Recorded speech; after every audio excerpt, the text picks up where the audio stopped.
사도행전 10장을 시작하도록 합니다.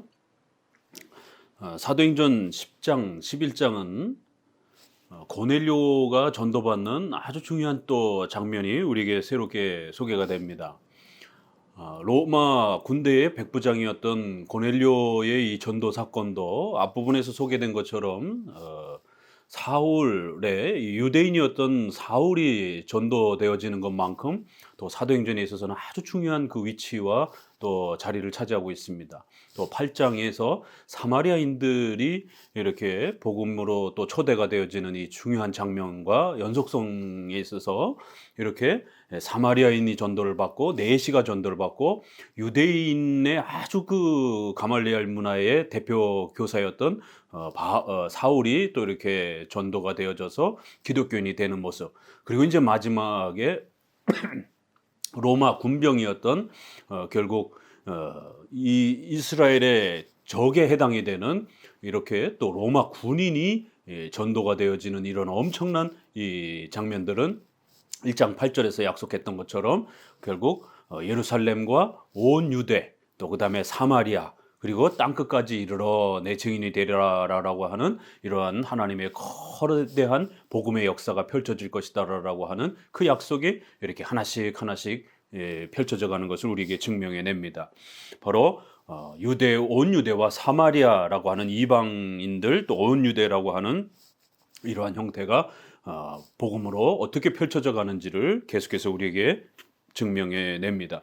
특별히 이제 이 10장, 11장 사건도 사도행전에 4번에 걸쳐서 성령으로의 세례라라고 하는 오순절 그 성령으로의 세례라라고 하는 이 부분을 우리가 해석하는 데 있어서 이제 3번째로 우리가 등장하는 이 사건.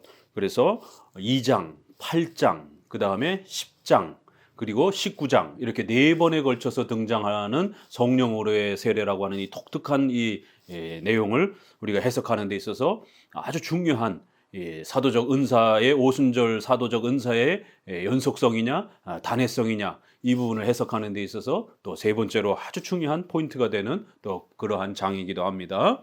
자, 지난번 9장 31절의 부분을 소개를 안 드렸기 때문에 연속해서 베드로의 사역으로서 함께 소개를 드려보고자 합니다. 9장 32절에 그때 베드로가 사방으로 두루 다니다가 루다에 사는 성도들에게 내려갔더니 거기서 애니아라 하는 사람을 만나매 그는 중풍병으로 침상에 누운 지 8해라. 그래서 중풍병 걸린 이렇게 애니아라라고 하는 사람을 전도하는 이제 장면이 한 번 더 소개가 됩니다. 그래서 루다와 그 사론에 사는 사람들이 다 그를 보고 주께로 돌아오는지라. 그리고는 이제 지역이 어디로 옮겨가냐면 36절에 요빠에 다비다라 하는 여제자가 있으니 그 이름을 번역하면 도르가라. 선행과 구제하는 일이 심히 많더니 그때의 병들어 죽음에 시체를 씻어 다락에 누이니라. 이러면서 다비다라라고 하는 또 이러한 여자 성도를 이렇게 병들어서 죽었습니다. 그래서 그 병든 또 죽어 있는 그러한 또 사람을 살리는 이러한 놀라운 기적이 소개가 됩니다. 그러면서 이를 고칠 때 어떻게 고치느냐 하면 40절에 베드로가 사람을 다 내보내고 무릎을 꿇고 기도하고 돌이켜 시체를 향하여 이르되 다비다야 일어나라 하니 그가 눈을 떠 베드로를 보고 일어나 앉은지라. 베드로가 손을 내밀어 일으키고 성도들과 과부들을 불러들여 그가 살아난 것을 보이니 온 요빠 사람들이 알고 많은 사람이 주를 믿더라. 그러면서 결국 베드로가 요빠라라고 하는 지역으로 이렇게 점점 이렇게 이동해 가는 것을 보게 됩니다. 여기서 우리가 주목해야 될 베드로의 사건과 관련해서는 베드로가 죽은 사람을 살리는 이 엄청난 그 기적을 행하는 것을 보게 됩니다. 이런 부분에서도 이러한 사도적 은사가 그러면 어느 날 연속되느냐? 이게 쉽게 말할 수 없습니다. 오늘날 병자가 치료받을 수 있습니다. 그거는 일반적 목회적 은사라고 우리가 구별하는 것이에요. 저도 두 번이나 개인적으로 죽을 뻔했다가 난치병에서 치료를 받았습니다. 그러니까 오늘날도 우리가 성도들이 병이 걸리거나 이렇게 어려움에 처하게 되면 하나님께 도움을 요청하고 그러면 하나님은 놀라운 기적적인 도움을 받을 수 있습니다. 그런 하나님의 기적과 도우심을 그게 중단됐다. 이러한 해석이 아닙니다. 우리 장로교에서 오순절에 이런 사도적 은사가 중단됐다라는 말은 기적 자체가 없다라는 그런 뜻이 아니라 사도들에게 베풀어졌던 그런 아주 독특한 은사, 또 그 개인이 전담했던 독점적인 그런 아주 특별한 그런 권능과 은사, 이런 부분은 오늘날 없다라는 겁니다. 사도들은 계시의 수단으로 성경을 기록하기 위한 특별한 권위를 부여받아야 했기 때문에 하나님께서 그들 한 개개인에게 이런 엄청난 은사를 독점적 그 개인에게 그렇게 주신 것이에요. 그래서 그들이 치료하고자 하는 자를 모두 다 치료했고 귀신을 쫓아내고자 했다라면 모두 쫓아냈고 이렇게 죽은 사람조차도 살리고자 했다라면 모두 살릴 수가 있는 것이에요. 그러나 오늘 우리에게 있어서는 그런 형태로의 기적은 없다라는 겁니다. 다만 우리가 병들거나 또 어떤 어려움이 생겼을 때는 반드시 또 이렇게 도움을 요청하면서 치료를 요구할 수 있습니다. 그럼 하나님께서 또 산발적으로 이렇게 필요할 때마다 또 그렇게 병을 치료해 주시고 도와주시는 것입니다. 하지만 사도들처럼 그런 독점적 형태로 그런 은사는 없다라는 것이에요. 그리고 또 오늘날은 산발적으로 일어나기 때문에 치료가 안 일어날 수도 있고 또 치료가 일어나기도 하고 또 기적적인 그런 도움을 받기도 하고 또 못 받는 사람도 있고 이런 어떤 형태로 나타날 뿐이지 사도들 시대처럼 그렇게 모두가 다 혜택을 받는 또 사도들이 원하는 모든 형태를 그렇게 치료하는 그런 형태가 아니라는 것입니다. 여기도 보면은 베드로의 이 병자 또 더더구나 죽은 사람을 고치는 사건은 예수님이 달리다곰 하면서 죽은 자를 이렇게 야이로의 딸을 이렇게 일으키는 그러한 생명의 이러한 권능을 주님이 가지고 계시다라고 하는 이러한 강력한 모습을 보여주기 위해서 죽은 자를 이렇게 세우는 장면을 보게 됩니다. 또 구약의 사르밧 과부의 이 아들을 엘리야가 이렇게 기도함으로 그를 죽은 자를 이렇게 세우는 이런 장면을 보게 됩니다. 그래서 성경에 사실 이 죽은 자를 이렇게 세우는 장면이 많지는 않습니다. 만약에 이게 중요한 어떤 은사라면 필요로 하는 우리 성도들 죽은 사람 다 일으켜야 되죠. 우리 부모님들 돌아가신 분들 다 이렇게 세워야 되죠. 그러나 죽은 다음엔 천국으로 가는 그것이 보편적인 일이에요. 다만 아주 특수한 경우에 어떤 이러한 엄청난 사건의 변화를 위해서 어떤 목적을 가지고 또 이렇게 필요로 할 때에 하나님이 사용하신 것이지 그걸 보편적인 어떤 성도들의 은사처럼 이렇게 주장할 수 없는 것입니다. 그럼 오늘날 목회자들이 그러면 죽은 자들을 갖다가 살릴 수 있습니까? 그럼 영안실에 가가지고 기도하는 사람은 살릴 수 있습니까? 그럼 어떤 사람은 살리고 어떤 사람은 안 살리고 이러면 심각한 일이 벌어지는 것이에요. 그렇게 되면 천국론, 종말론에 대한 교리도 다 깨져버리게 됩니다. 그래서 반드시 베드로가 사도행전에서 이렇게 죽은 자를 살리고 또 나중에 사울이 또 이렇게 죽은 자를 살리는 이런 또 장면들이 등장을 합니다. 그럴 때 그것은 아주 사도들의 권세와 사도들은 보통 사람이 아니라고 하는 그래서 그들이 말하고 그들이 기록한 성경 이것은 반드시 하나님의 말씀으로 이렇게 믿어야 되는 이러한 권위를 세워주시기 위해서 주신 것임을 늘 잊지 마셔야 됩니다. 자, 10장으로 넘어가면 가이사라에 고넬료라 하는 사람이 있으니 이달리아야 부다라 하는 군대의 백부장이라 그가 경건하여 온 지방과 더불어 하나님의 을 경외하며 백성을 많이 구제하고 하나님께 항상 기도하더니 하루는 제9시쯤 되어 환상 중에 밝히 봄에 하나님의 사자가 들어와 이르되 고넬료야 하니 여기서부터 이제 고넬료라고 하는 로마의 그 부대의 군대 백부장으로서 상당히 고위급 그러한 군사인데 이 사람이 유대인들의 이러한 신앙을 존경해서 이렇게 구제도 하고 유대인들과 가깝게 지내면서 상당히 이렇게 경건한 그러한 구약의 이러한 신앙의 질서들을 존중하면서 그렇게 살아왔던 사람이다라고 소개를 합니다. 그래서 로마 군인이 전도를 받는다라는 것. 로마 군인이 예수님을 십자가에 못 박았습니다. 그렇기 때문에 로마 군인이 전도받는다라고 하는 것은 이거는 엄청난, 또 1세기 당시에 자신들을 지배하고 있었던 지금 식민지로 살아가고 있는 이스라엘 백성들에게 있어서는 로마 군인을 교인으로서 받아들여야 된다라고 하는 것은 이건 정말 싫은, 거부하고 싶은 그러한 사건인 것이에요. 그런데 하나님께서는 이렇게 로마 군인을, 이방인이요 또 자신들의 적국이요 이러한 로마 군인을 전도시켜서 그들을 교인으로 초대하는 이런 엄청난 변화가 이렇게 또 사도행전에 증명되는 것입니다. 그래서 여기 이제 사도 베드로가 그 짐승을, 더러운 짐승을 잡아먹으라고 하는 이 환상을 하나님이 역부로 이렇게 드러내시는 것입니다. 레이기의 질서가 깨져버리는 것이에요. 수천 년 동안 지켜왔던 그 레이기의 정결법, 부정한 음식을 절대 먹어서는 안 되고 정결한 짐승만 먹으면서 이렇게 살아왔던 레이기의 제사법, 음식법, 구약의 이런 모든 예배법 질서들이 중단됐다라고 하는 엄청난 선언이 이제 사도행전 10장에서는 특별히 레위기 11장의 예배법과 관련된 이런 놀라운 중단 선언이 고넬료의 전도 사건을 통해서 이렇게 또 연결이 됩니다.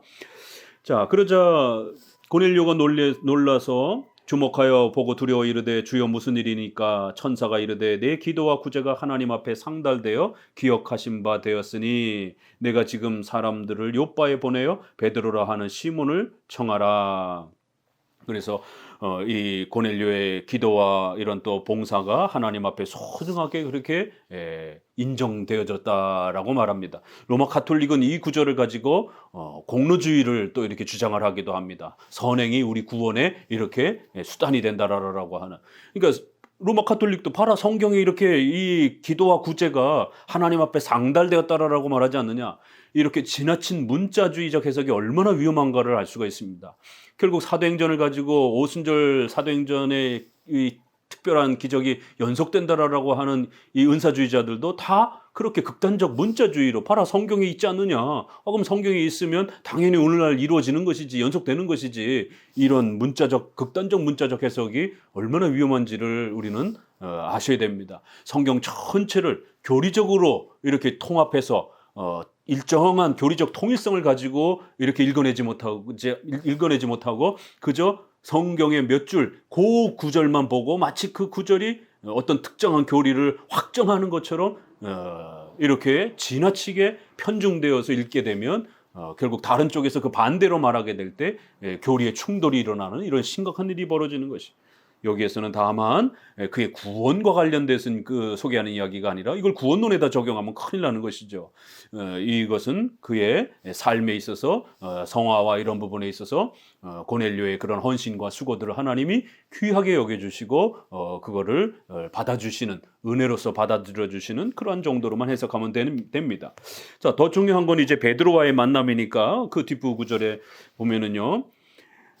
이제 베드로에게로 넘어갑니다. 요바에 있었던 베드로가 이제 9절에 이튿날 그들이 길을 가다가 그 성에 가까이 갔을 때 베드로가 기도하려고 지붕에 올라가니 그 시각은 제6시더라. 그가 시장하여 먹고자 하매 사람들이 준비할 때에 황홀 중에 하늘이 열리며 한 그릇이 내려오는 것을 보니 큰 보자기 같고 네 귀를 메어 땅에 들이었더라. 그 안에 땅에 있는 각종 네 발 가진 짐승과 기는 것과 공중에 나는 것들이 있더라. 또 소리가 있어 베드로야 일어나 잡아 먹으라 하거늘 베드로가 이르되 주여 그럴 수 없나이다. 속되고 깨끗하지 아니한 것을 내가 결코 먹지 아니하였다이다 한데 또 두 번째 소리가 있으되 하나님께서 깨끗하게 하신 것을 내가 속되다 하지 말라. 이 엄청난 장면이 소개가 되죠.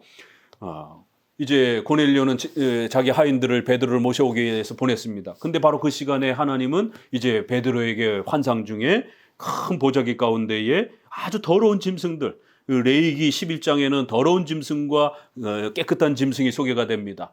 돼지는 더럽고 소는 깨끗해서 먹을 수 있고 이런 구별이 나옵니다. 그러니까 이런 구절도 문자적으로 잘못 읽어내서 예전에 안식교인들이 그렇게 결국 구약의 이 레위기를 그대로 적용해가지고는 돼지고기를 못 먹게 하고 이런 식의 채식을 강조하면서 이런 아주 극단적 해석들을 이렇게 펼쳐낸 것을 보게 됩니다. 그런 것처럼 바로 이 레위기 11장은 구약에 있어서 아주 중요한 신앙의 이 원칙을 가르치기 위한 일계명, 하나님을 믿지 않고 하나님을 신뢰하지 아니하면 인간은 전적으로 부패하고 더러운 자라는 것을 가르치기 위한, 그래서 어려서부터 수많은 의식주와 관련해서 더럽고 부패한 것을 개념을 배워가는 것이, 그래서 정결하고 깨끗한 개념과 더럽고 부패한 개념들을 부지런히 삶 속에서 배워가면서 우리 인간은 전적으로 부패된 자라는 부분을 몸으로 그렇게 깨닫고 배워가는 겁니다. 이렇게 목적을 가지고 세워주셨던 그 정결법이라고 하는 음식법을 이렇게 잘못 읽어내면 엉뚱한 쪽으로, 그것이 마치 오늘날 마치 우리의 의식법의 어떤 우리의 의식 문화에 적용이 되는 것처럼 이렇게 해석하면 큰일 납니다. 이건 신앙의 규범이요, 규칙이요, 예배적 질서와 관련된 1계명과 2계명과 관련된 그런 명령이었지, 이것이 우리의 일상생활과 관련된 그런 어떤 의식주의 그런 법으로 오늘날 끌어다가 쓰게 되면 큰일 납니다. 더더욱 최근에 코로나와 관련해서 이런 전염병 이런 개념들을 갖다가 구약의 이런 레위기 11장 이후에 소개되어지는 이러한 형태를 다이렉트로 또 문자적으로 막 끌어다 쓰려고 하는 이제 이러한 모습들의 해석도 있는데요. 굉장히 위험한 것입니다. 성경을 전체적으로 교리 중심적으로 이렇게 읽어내야만 하는 것이, 거기서 표현된 그런 더럽고 부패한 그런 짐승들의 표현이 어떤 의미로 쓰여져 있는 것인지, 그것이 우리의 구원과 관련해서 무엇을 가르치는 것인지, 그래서 왜 그들은 그런 독특한 음식법을 가지고 살았는지, 그것이 그들의 예배 생활과 어떤 관련이 있는 것인지 이렇게 잘 읽어내야 되는 것이. 그래서 유대인들은 그런 의식주를 가지고 이계명과 연결되어서 예배법과 제사법으로 연결되어서 부패하고 더러운 것들을 절대로 제물로 사용하지 아니하고 또 그런 것들을 먹지도 아니하고, 그러면서 하나님 앞에 정결의 개념과 부패의 개념을 잘 철두철미 배워왔던 겁니다. 그런데 베드로에게 갑자기 환상 중에 이것이 나타나면서 이 더러운 것들을 레위기 11장에서 명령한, 구약의 율법으로 명령한 금지한 이런 금지 명령으로 소개한 이 음식을 잡아먹으라는 것이 충격적인 장면이죠. 이거 어떻게 잡아먹겠습니까? 절대로 잡아먹을 수가 없죠. 구약의 이러한 예배법과 의식주와 관련된 이런 정결법을 목숨처럼 지켜오던 베드로인데, 그러니까 결국 베드로는 절대 그럴 수 없습니다. 못 먹겠습니다. 아니, 하나님이 먹으라고 하는데 베드로는 못 먹겠다고 하는 거예요. 이 참 기가 막힌 장면이 나옵니다. 또 하나님은 그걸 왜 먹으라고 합니까? 구약에는 그걸 먹지 말라고 하나님이 분명히 명령으로 금지하셨어요. 그런데 이제 신약에 와서 갑자기 하나님이 그걸 먹으라는 것이에요. 이거 어떤 이유 때문에 먹으라는 설명이 없어요. 그저 갑자기 유대인이었던 그걸 오랜 생활 목숨처럼 지켜왔던 베드로에게 자, 이제 베드로야, 이제는 먹으라 이러는 것이에요. 이 굉장히 놀라운 장면입니다. 이거를 자칫 큐티식의 그런 주관적으로 성경을 읽는 오늘날에 그렇게 쑥 성경을 읽다가 마음에 감동이 오는 걸 그냥 바로 다이렉트로 자기에게 적용을 하고, 이거 어떻게 적용할 겁니까? 여러분이 물론 이런 더러운 짐승을 구별해서 안 먹다가 하나님 앞에 먹으라는 음성이 들립니까? 이래서 교리적 해석이 중요하다라는 거예요. 이건 어떻게 한 구절 한 구절을 뭐 먹지 말라, 뭐 먹으라 이런 걸 가르치는 어떤 직접적인 어떤 주관적 적용으로 적용하면 큰일 납니다. 이건 바로 구약과 신약이 하나님의 통치 경륜이, 예배적 경륜이, 교회적 질서 경륜이 바뀐다라고 하는 이 엄청난 선언인 것이에요.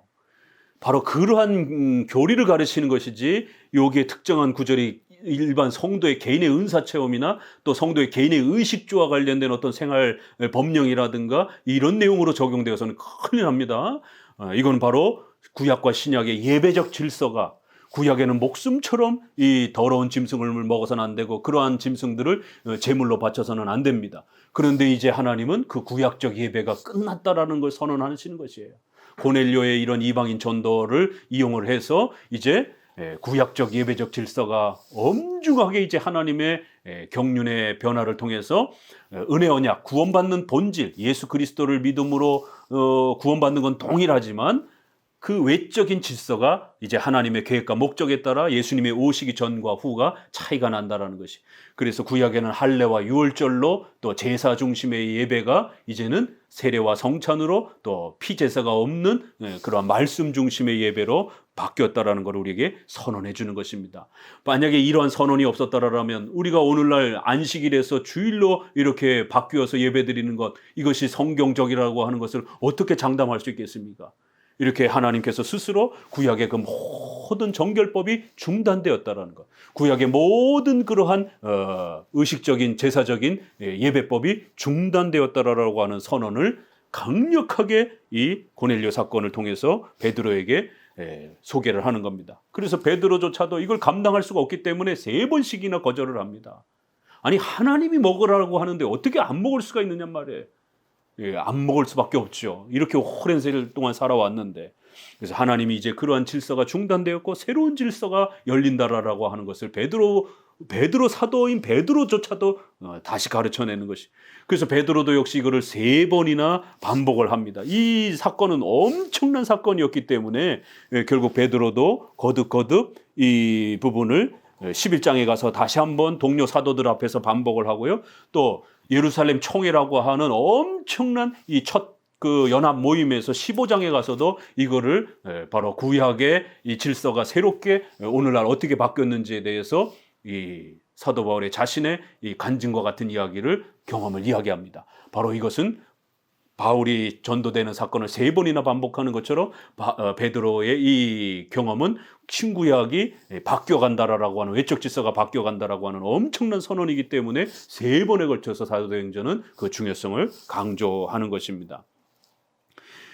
예수님께서는 마가복음 7장 19절에 결국 입으로 들어가는 것이 더러운 것이 아니라 너의 마음에서부터 나오는 것이 더러운 것이다라고 하면서 이제 모든 것이 깨끗하니라라고 하는 이런 엄청난 선언을 하셨습니다. 살아계셨을 때도 바로 그러한 예수님이 오심으로 인하여 구약의 정결법과 의식법과 제사법의 이런 모든 정결과 더러움의 구별들이 없어졌고 의식주와 관련된 모든 부분이 깨끗하다라고 하는 선언을 하는 것입니다.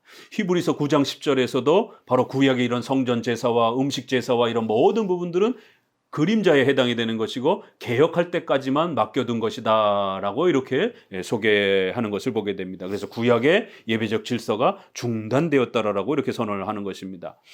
자, 16절에 이런 일이 3번 있은 후 그 그릇이 곧 하늘로 올려가는지라. 그래서 19절에 베드로가 그 환상에 대하여 생각할 때 성령께서 그에게 말씀하시되 2 사람이 너를 찾아왔으니 일어나 내려가 의심하지 말고 함께 가라. 내가 그들을 보내었느니라. 그러니까 이방인에게 더더구나 로마 군병에게 찾아간다는 것은 유대인이었던 사도 베드로에게는 너무너무 힘든 일이죠.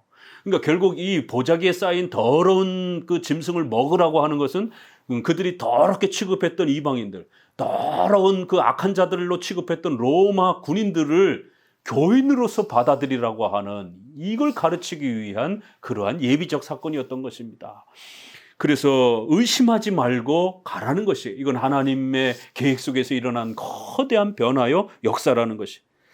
이튿날 일어나 그들과 함께 갈새 요바에서 온 어떤 형제들도 함께 가니라. 그래서 이제 베드로가 고넬료에게 찾아갑니다. 28절에 이르되 유대인으로서 이방인과 교제하며 가까이 하는 것이 위법인 줄을 너희도 알거니와 하나님께서 내게 지시하사 아무도 속되다 하거나 깨끗하지 않다 하지 말라 하시기로 부름을 사용하지 아니하고 왔노라. 묻노니 무슨 일로 나를 불렀느냐. 보세요. 바로 사도행전은 유대인과 이방인이 하나의 교회로 형성되어져 가는 이 엄청난 하나님의 교회를 세워가는 역사를 중심으로 쫓아가는 것이지 개인의 은사 체험에 그닥 그렇게 관심이 없어요. 그래서 그 4번밖에도 소개를 안 합니다. 또 각각 성도 개개인이 어떤 은사 체험을 했는지 전혀 소개도 이렇게 개별적 성도와 관련해서는 소개도 없습니다. 그런데 이걸 개인의 어떤 특별한 능력으로 성장해가는 어떤 은사의 경험으로 이렇게 소개를 하는 오늘날 이런 부분들은 정말 조심하셔야 되는 것입니다. 자, 유대인으로서 이방인과 교제하며 가까이 가는 것이 위법이라는 거예요. 불법이라는 겁니다. 그만큼 이방인에게 적국에게 복음을 전하면서 그들과 함께 한다는 게 얼마나 어려운 일인지 이 벽이 깨지지 아니하면 결국 이방인들은 교회로 초대가 될 수 없는 겁니다. 그래서 이 벽을 하나님이 깨트리기 위하여 이런 파격적인 환상과 명령과 특별 은사를 보여주면서 이방인에게 복음을 전도하고 이방인에게까지 그들을 교인으로서 받아들이라라고 하는 하나님의 엄중한 명령을 사도들에게 이렇게 제시해 준 겁니다. 그래야 하나님께서 내게 지시하사 아무도 이제는 더러운 유대인들만 거룩하고 나머지는 더럽다라고 취급해도 안 되고 이제는 하나님이 깨끗하다라고 선언했으면 그 누구든지 이방인들 가운데도 모두가 다 이제 인종적으로 남녀 차이를 떠나서 예수 그리스도를 믿는 자가 거룩한 것이지, 이제 구약처럼 이방인들은 더러운 자들이고 하나님의 백성이 아니고 유대인들만 하나님의 백성이고 이런 구별이 모두 다 사라졌다라는 것이, 바로 이 선언을 가르치기 위한 것이 고넬료의 사건이라는 겁니다. 자, 33절에 내가 곧 당신에게 사람을 보내었는데 오셨으니 잘하였나이다. 이제 우리는 주께서 당신에게 명하신 모든 것을 듣고자 하여 다 하나님 앞에 있나이다. 베드로가 입을 열어 말하되 내가 참으로 하나님은 사람의 외모로 보지 아니하고 각 나라 중 하나님을 경외하며 의를 행하는 사람은 다 받으시는 줄을 깨달았도다. 만유의 주 되신 예수 그리스도로 말미암아 화평의 복음을 전하사 이스라엘 자손에게 보내신 말씀 곧 요한이 그 세례를 반포한 후에 갈릴리에서 시작하여 온 유대에 두루 전파된 그것을 너희도 알거니와 하나님이 나사렛 예수에게 성령과 능력을 기름 붓듯 하셨음에 그가 두루 다니시고 선한 일을 행하시고 마귀에게 눌린 모든 사람을 고쳤으니 이는 하나님이 함께 하셨습니다. 보세요. 결국 베드로도 이걸 깨닫고, 아하, 이제는 그런 외적인 질서와 외모를 따져서 외모 때문에 이렇게 또 장애인과 건강한 사람, 남녀를 구별하고 이방인과 유대인들을 구별하고 이런 모든 외적 질서들이 중단되고 진심으로 하나님을 경외하는 이러한 사람들은 모두 다 받은다라는 거 하는 이런 엄청난 새로운 예배적 질서와 이런 새로운 신앙적 질서가 형성되었다라는 것을 베드로가 스스로 선언하는 것이, 바로 만유의 주 되신 예수 그리스도께서 복음을 우리에게 가르쳐 주시고 그 복음을 통하여 구약의 그 모든 성전 제사와 예배적 질서가 바로 이 복음을 통해서 완성되었고, 바로 그 예수님께서 우리에게 주신 말씀을 믿고 의지하면 바로 우리가 구약에서 하나님의 백성으로서 그렇게 인정되었던 것처럼 오늘날은 모든 그러한 백성들 가운데 하나님을 믿고 예수 그리스도를 믿는 자들은 바로 하나님의 백성이 되는 일이 이루어졌다라고 하는 엄청난 선언을 사도의 입을 통해서 선언하는 것을 보게 됩니다. 자, 결국 베드로는 계속해서 이걸 증명합니다. 40절에 그들이 나무에 달아 죽였으나 하나님이 사흘 만에 다시 살리사 나타내시되 모든 백성에게 하신 것이 아니요 오직 미리 택하신 증인 곧 죽은 자 가운데서 부활하신 후 그를 모시고 음식을 먹은 우리에게 하신 것이라.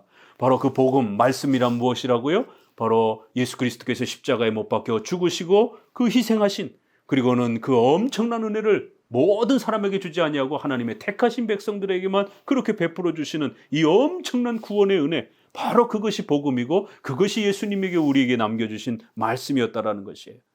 그리고 계속해서 그 복음을 소개합니다. 42절에 바로 살아있는 자와 죽은 자의 재판장으로 정하신 자가 곧 이 사람인 것을 증언하게 하셨고 그에 대하여 모든 선지자도 증언하되 그를 믿는 사람이 다 그의 이름을 힘입어 죄사함을 받는다 하셨느니라.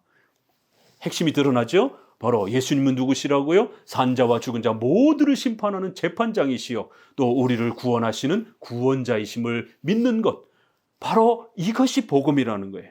바로 이제 고넬료와 이방인들도 이 복음을 받아들일 수 있는, 그래서 엄청난 이러한 하나님의 놀라운 통치의 경륜이 이루어졌다라고 하는 것을 베드로가 선언하는 것을 보게 됩니다.